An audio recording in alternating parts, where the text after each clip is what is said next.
ma'am card reading की video में young मिना से को कार्ड रीडिंग की वीडियो से कमाइना नो है कांसे टॉपिक से हापेतंग आई के नो सुम खन से को खन बसे ngasai ai gi thaba ki oiro paisa gi oiro natraga haidi ai gi exam ni khangde natraga ai gi relationship ko haidi sida leino ko haidi particular oina relationship ki na haibana sulatre natraga haidi ai gi paisa gi oina sunatraga aina khaliba pot ai tare ko aina khaliba pot hairaga di ai gi exam ai gi keno hai tare ko loina aina pot ma khanbiro pot to khaliba pot to hai tare ko si gi guidance yeng se haidi kamaina lege haibado ko adu smaina haidi pile keno aina group oina khaidok se ko group se dum khudo ma smaina khale ko si se akoina sunstone gi khudom ne ko sunstone की खुदोब से खनसिरा नत्रगा कोई pirate की खुदोब से खनसिरा को अनी सिगी मनुंग दा palm बम हाय तारे को पोत से हैपेट यंग बियो खुदोब अनी से हादि नुंग ने बसिदा लेसे को नुंग से सनस्टोन की सिदा ले को हादि खतंग याम फजना अमुक केन उना वे उलक को सिगी नुंग से ने अट्रैक्ट तोब्रा सनस्टोन से को नत्रगा कोई पायरेट की खुदोब से ने अट्रैक्ट तोब्रा हैबदो को सिलाइसे क्लियर होइबा से खतंग वाले को हादि पायरेट की रिंग ने को सिना पायरेट की रिंग अमा सनस्टोन की रिंग अमा को सिदगी अमा हन अमा खनबीरा से को हादि आई ओइना हादि ग्रुप 1 ग्रुप 2 ओइना खाइदो से ग्रुप 1 दना कोई सनस्टोन से हन लौर से को सनस्टोन खनबा ngai ओइना येंगा से को सनस्टोन खनबा ngai ओइना हजे आइना खलिबा पोत से पोत से की मतंग दा करी गाइडेंस लेगे हाइबो तो हाइपेतंग येंगिना से को आइना निंगिबा पोत से की मतंग दा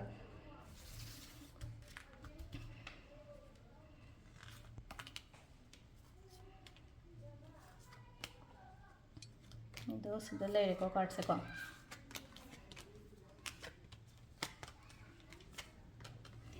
यामना पॉजिटिव होइना लाए को सिदा लेसे को हाइदि यामना पॉजिटिव होइना लाए हाइबगी आइना खलिबा पोत से तारे को आइना निंगिबा पोत आइना एग्जाम की ओइरो अमा की ओइरो पैसा सा की ओइरो म की ओइरो यामना केनो तौरगा हाइ तारे को हाइदि पॉजिटिव होइना लाए को लाइबा पोत मैम से को याम पॉजिटिव होइना लाए हाइबगी सिदा 9 of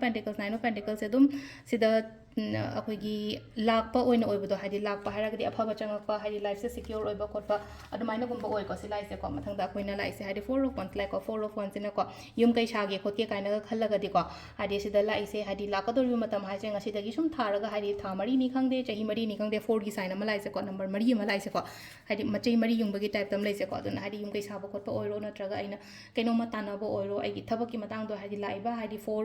4 weeks ओइबा याय 4 months ओइबा याय नत्रगा हाइदि 4 year ओइबा याय बसि लाइसे को अदुना अदुगी मतम फाबुदु मुंगदा आइगोंदा फजना हाइ तारे को सिला याम नुआइना लेबो खोपा अदुमाइना ओइना ओइ को अदुगा डिसीजन सिता मुमुग लेनो को हाइदि आइगी ओइना हाइ तारे को आइगोंदा केनम लाकुन अनफेयर दि खरा ओइ को पोसिंग से हाइदि केनोमा हाइदि अखोइना समना हाइबदा कई हानी अखोइना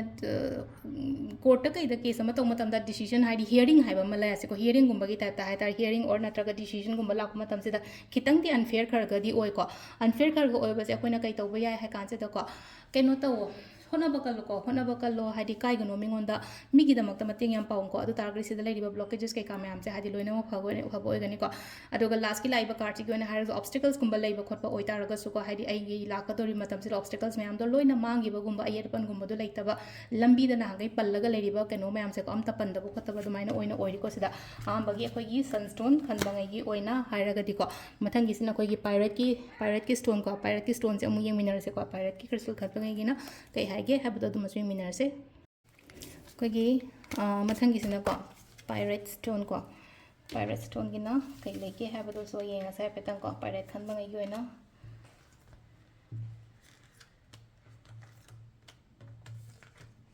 से लेरे को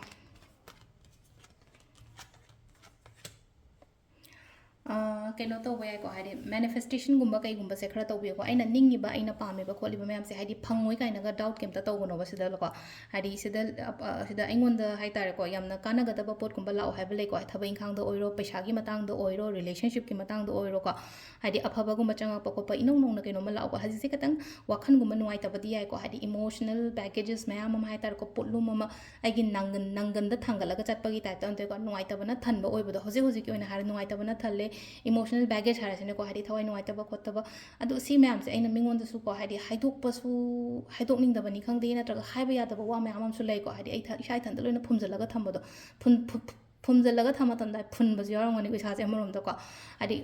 ꯀꯩꯅꯣ ꯇꯧꯕ ꯉꯝꯗꯕꯒꯤ ꯍꯥꯏꯗꯣꯛꯄ ꯅꯠꯇ꯭ꯔꯒ ꯇꯥꯛꯊꯣꯛꯄ ꯈꯣꯠꯇꯣꯛꯄ ꯉꯝꯗꯕꯩꯗꯃꯛꯇꯀꯣ ꯌꯥꯝ ꯂꯣꯏꯅꯃꯛ ꯍꯥꯏꯠ ꯇꯧꯔ ꯊꯝꯃꯦ ꯑꯩꯅꯀꯣ ꯑꯩꯒꯤ ꯏꯃꯣꯁꯟꯁ ꯃꯌꯥꯝꯁꯦ ꯃꯌꯥꯝꯗꯒꯤ ꯍꯥꯏꯗꯤ ꯐꯦꯃꯤꯂꯤ ꯃꯦꯝꯕꯔꯁꯇꯒꯤ ꯑꯣꯏꯔꯣ ꯑꯩꯒ ꯈꯪꯅꯔꯤꯕ ꯃꯤꯗꯒꯤ ꯑꯣꯏꯔꯣ ꯑꯩꯒꯤ ꯄꯦꯔꯦꯟꯁꯇꯒꯤ ꯑꯣꯏꯔꯣꯀꯣ ꯍꯤꯗꯟꯗ ꯂꯣꯏꯅ ꯊꯝꯕꯗꯣ ꯑꯩꯒꯤ ꯅꯨꯡꯉꯥꯏꯇ꯭ꯔꯤꯕ ꯈꯣꯠꯇ꯭ꯔꯤꯕ ꯃꯌꯥꯝꯁꯦꯀꯣ ꯑꯗꯨ ꯁꯨꯃꯥꯏꯅ ꯂꯩꯀꯣ ꯈꯤꯇꯪ ꯁꯦꯌꯔ ꯇꯧꯕ ꯈꯣꯠꯄ ꯑꯀꯥꯏꯕ ꯀꯩꯝꯇ ꯂꯩꯇꯦꯀꯣ ꯑꯗꯨꯕꯨ ꯍꯥꯏꯗꯤ ꯂꯥꯛꯀꯗꯣꯏ ꯃꯇꯝꯁꯤꯗꯀꯣ ꯉꯁꯥꯏꯒꯤ ꯍꯥꯏꯗꯤ ꯁꯝꯊꯤꯡ ꯒꯨꯗ ꯀꯩꯅꯣ ꯍꯥꯏꯔꯁꯤꯅꯦꯀꯣ ꯒꯨꯗ ꯑꯣꯄꯣꯔꯆꯨꯅꯤꯇꯤꯁꯀꯨꯝꯕ ꯊꯕꯛ ꯏꯪꯈꯥꯡꯗ ꯍꯥꯏꯔ ꯄ꯭ꯔꯣꯐꯤꯇꯦꯕꯜ ꯑꯣꯏꯕ ꯊꯕꯛꯀꯨꯝꯕ ꯕꯤꯖꯤꯅꯦꯁꯇ ꯍꯥꯏꯔꯤꯁꯦ ꯕꯤꯖꯤꯅꯦꯁ ꯇꯧꯔꯤꯕ ꯕꯤꯖꯤꯅꯦꯁꯇ ꯑꯃꯨꯛꯀ ꯍꯦꯟꯅ ꯁꯦꯜ ꯊꯨꯝ ꯂꯥꯛꯄ ꯈꯣꯠꯄ ꯑꯗꯨꯃꯥꯏꯅꯒꯨꯝꯕ ꯑꯣꯏꯔꯦꯀꯣ ꯑꯗꯣ ꯁꯤꯗꯁꯨ ꯂꯩꯀꯣ ꯍꯥꯏꯗꯤ ꯏꯃꯨꯡꯒꯤꯁꯨ ꯌꯥꯝꯅ ꯈꯜꯂꯦꯀꯣ ꯍꯥꯏꯗꯤ ꯅꯨꯄꯤꯒ ꯑꯣꯏꯇꯥꯔꯒꯁꯨ ꯏꯃꯨꯡꯒꯤ ꯑꯣꯏꯅ ꯍꯥꯏꯇꯥꯔꯦꯀꯣ ꯑꯉꯥꯡꯒꯤ ꯀꯔꯤꯒꯤ ꯀꯔꯥꯒꯤ ꯍꯥꯏꯗꯤ ꯅꯨꯄꯥꯗꯨꯅ ꯈꯟꯕꯩ ꯃꯍꯨꯠꯇ ꯃꯥꯗꯨꯅ ꯍꯦꯟꯅ ꯈꯟꯕꯗꯣ ꯑꯗꯨꯃꯥꯏꯅ ꯑꯣꯏꯅ ꯑꯣꯏꯕꯗꯨꯁꯨ ꯑꯣꯏꯀꯣ ꯑꯗꯨꯒ ꯑꯃꯁꯨꯡ ꯂꯩꯀꯣ ꯑꯩꯒꯤ ꯑꯣꯏꯅ ꯏꯃꯥꯅꯒꯨꯝꯕ ꯁꯞꯄꯣꯔꯠꯀꯨꯝꯕ ꯇꯧꯕꯤꯕ ꯈꯣꯠꯄꯤꯕ ꯑꯗꯨꯝꯕꯁꯨ ꯑꯣꯏꯅ ꯑꯣꯏꯀꯣ ꯁꯤ ꯂꯥꯛꯏꯁꯦꯀꯣ ꯑꯗꯣ ꯁꯤꯗ ꯑꯩꯈꯣꯏꯒꯤ ꯑꯗꯨꯒ ꯑꯃꯅ ꯍꯥꯏꯗꯤ ꯃꯦꯅꯤꯐꯦꯁꯇꯦꯁꯟ ꯇꯧꯕ ꯃꯇꯝꯗꯀꯣ ꯌꯥꯝ ꯊꯥꯖꯅ ꯇꯧꯕ ꯑꯩꯅ ꯃꯦꯅꯤꯐꯦꯁꯇꯦꯁꯟ ꯇꯧꯒꯦ ꯈꯣꯠꯀꯦ ꯍꯥꯏꯔꯒꯗꯤ ꯃꯦꯅꯤꯐꯦꯁꯇꯦꯁꯟ ꯇꯧꯕ ꯃꯇꯝꯗ ꯐꯖꯅ ꯊꯥꯖꯅ ꯊꯥꯖꯔꯒꯗꯤ ꯉꯁꯥꯏꯒꯤ ꯑꯩꯒꯤ ꯂꯩꯔꯤꯕ ꯄ꯭ꯔꯣꯕ꯭ꯂꯦꯝꯁ ꯃꯌꯥꯝꯗꯣ ꯂꯣꯏꯅ ꯃꯅꯤꯡꯗ ꯂꯩꯍꯧꯒꯅꯦꯕ ꯑꯗꯨꯒ ꯀꯩꯅꯣ ꯇꯧꯔꯛꯀꯅꯦꯕ ꯑꯩꯅ ꯄꯥꯝꯃꯤꯕ ꯄꯣꯠꯇꯣ ꯐꯪꯕ ꯂꯥꯛꯄ ꯈꯣꯠꯄ ꯑꯗꯨꯃꯥꯏꯅ ꯑꯣꯏꯕ ꯍꯥꯏꯇꯥꯔꯦꯀꯣ ꯑꯗꯨ ꯁꯤꯗ ꯂꯩꯔꯦ ꯑꯩꯈꯣꯏꯒꯤ ꯉꯁꯤꯒꯤ ꯑꯣꯏꯅ ꯑꯩꯅ ꯅꯤꯡꯉꯤꯕ ꯑꯩꯅ ꯄꯥꯝꯃꯤꯕꯁꯤꯒꯤ ꯒꯥꯏꯗꯦꯟꯁ ꯍꯥꯏꯇꯥꯔꯦ ꯁꯤꯗ ꯂꯥꯛꯏꯁꯦꯀꯣ ꯊꯦꯡꯛ ꯌꯨ